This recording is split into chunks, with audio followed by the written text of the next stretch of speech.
What's up, guys? This is Toby's brother, and as you can tell, I've got uncommon peeking back there. Straighten this out a little bit.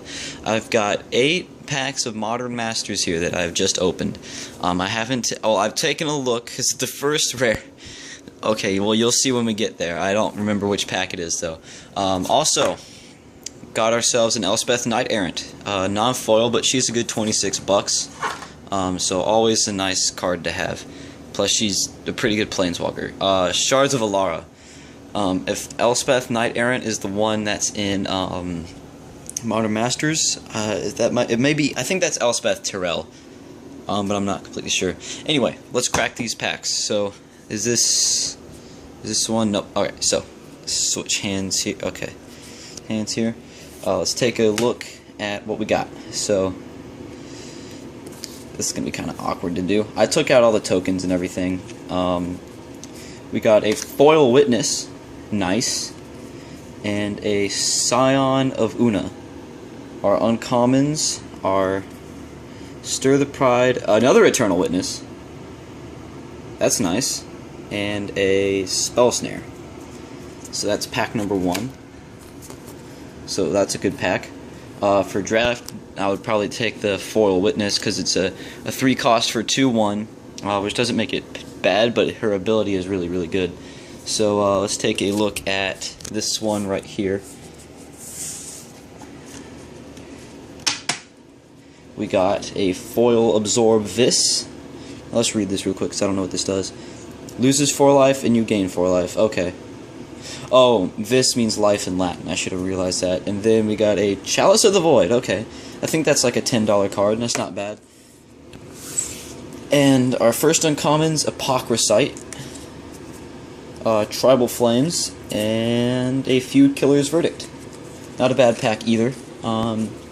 Chalice of the Void, double X, and whenever when it enters the battlefield with X charge counters on it, and whenever a spell is cast with the number of counters on Chalice of the Void, you can counter that spell automatically, and you don't lose counters. So that's really good. Let's do this one right here. I'm saving the best for last. Another Foil Witness. That's always nice. Maloku, the Clouded Mirror. Her ability is actually not bad. Let me read. Is it return it to your hand? Yeah, return a land you control to its owner's hand and put a 1/1 blue flying illusion creature token onto the battlefield under your control. Careful consideration. Sorry.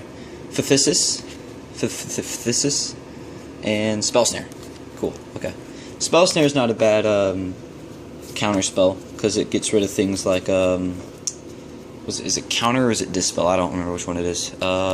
Let's do the one with Pestermite on it, because Pestermite's fun.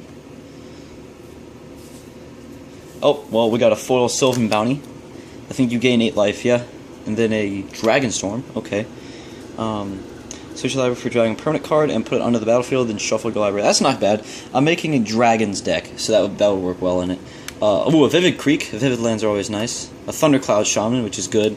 I think in the Modern Masters draft, for like some tournament or something, someone used that and got pretty big wins with it. And then a Stir the Pride.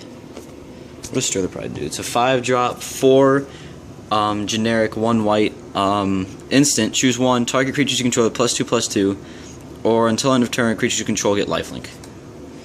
Huh, okay. Well, not the best card. It's high price. I wouldn't really use that, but you know, whatever. A Foil Veteran Armorer. Then we got a Woodfall Primus. Okay, so Woodfall Primus is kind of interesting. It's got trample, and whenever it enters the battlefield, you can destroy target non-creature permanent. So it gets rid of their lands, essentially, or artifacts or enchantments. And it has Undying, essentially, but instead of having a +1/+1 counter on it, it gets a -1/-1. So that's okay. Oh, we've got a Vivid Marsh, a Sand Sower, and another Thundercloud. Cool. Let's do the one with Drag Down on it, because I like Drag Down. Alright, what we got? A Foil Riftbolt. That's cool. Riftbolt's a fun card. 3 damage for 3A with suspend. And the thing about most suspend cards is that it's because they're normally unfairly, they have an unfair mana cost. But I think Rift Bolt's pretty fair. And then we got a darker Valkyrie. So let's see what this does. Flying Vigilance, Snow Creature, okay, whatever. And tap, when target creature other than a darker Valkyrie dies this turn, return that creature to the battlefield under your control. That's nice, I like that, I might be using that. It's a 6-drop for a 4/5 Flying Vigilance, which already makes it pretty good, but then you've got her ability, ooh, an Electrolyze, nice. 3-drop, 2 damage to target creature, or you divide it as you can choose between target creature or target player, and then you can draw a card. A Marsh Flitter, flying, when it enters the battlefield, put a 2/1 black goblin rogue creature tokens, and then a Incremental Growth. Incremental Growth's kind of an interesting card to play around with. I might want to sideboard that for my counter pump deck. And then we'll do this pack. So what we got? I guess I had that in the wrong order. Squee Goblin Nabob and a foil Logic Knot. That looks pretty cool. Sorry about the camera work, guys. My camera's still kind of not in there. Sudden Shock. Flicker Wisp. Nice. Flicker Wisp is generally good. Generally used in draft because of its ability. It blinks, and then another Incremental Growth. And then we get to our last pack. And guys, I opened this pack at the store.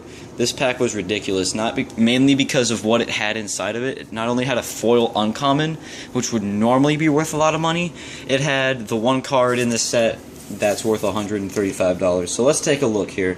We got an Etched Oracle foil and a Tarmogoyf. Skadoosh.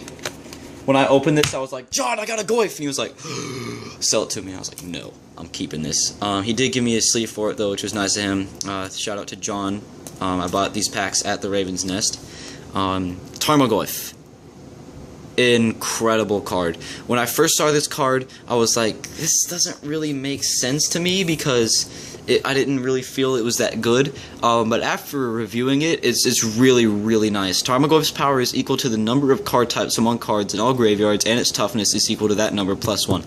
So that means instants, that means sorceries, that means rebel auras, that means things like that. That means lands, anything along those lines. Creature types.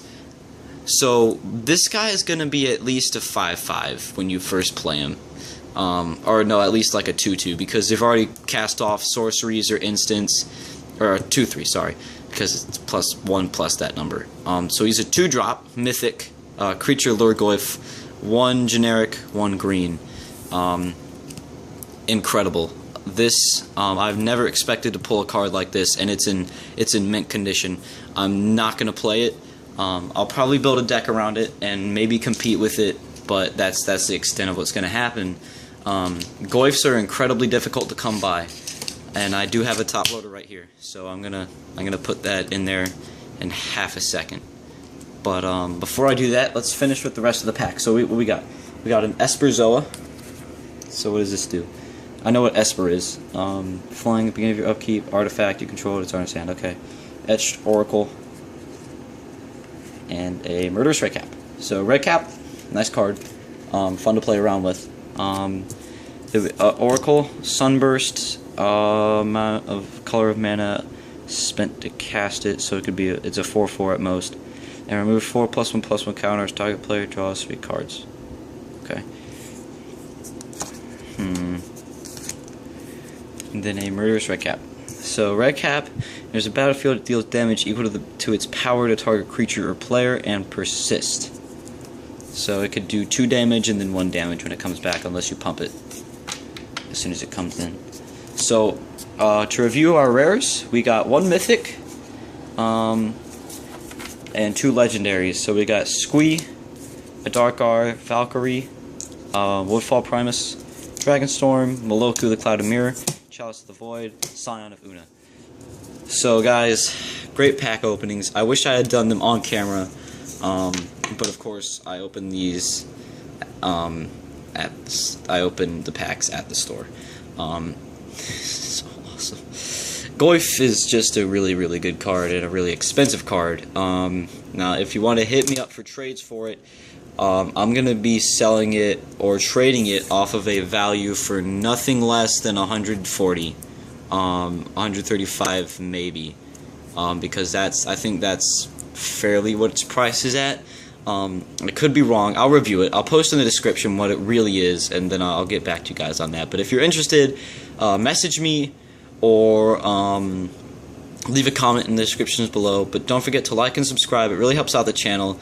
And I'll also, a few channels you need to check out if you enjoy Magic the Gathering is number 1, I would say AjemanCinnajob, AjemanCinnajob.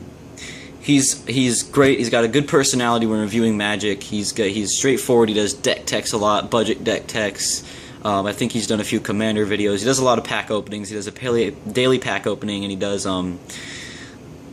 things like giveaways. So if you check him out, then I would recommend MTG Headquarters, MTG HQ. He's a good guy, Jeremy. I'd recommend you check him out because he does a lot of box openings. He started doing deck techs. He's reviewed things, high-priced and high-end things like Commander's Arsenal, and he even opened a was it Portals for Kingdom? Was it Ice Age? Some seriously old set that I couldn't even name off the top of my head right now. The other day.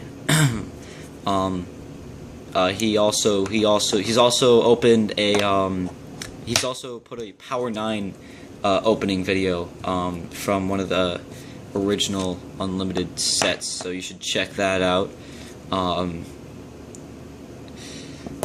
Third, I would say he has actually opened a Tarmogoyf, by the way, from a future site, not the Modern Masters one. But he has done a lot of Modern Masters box openings. Lastly, or not last,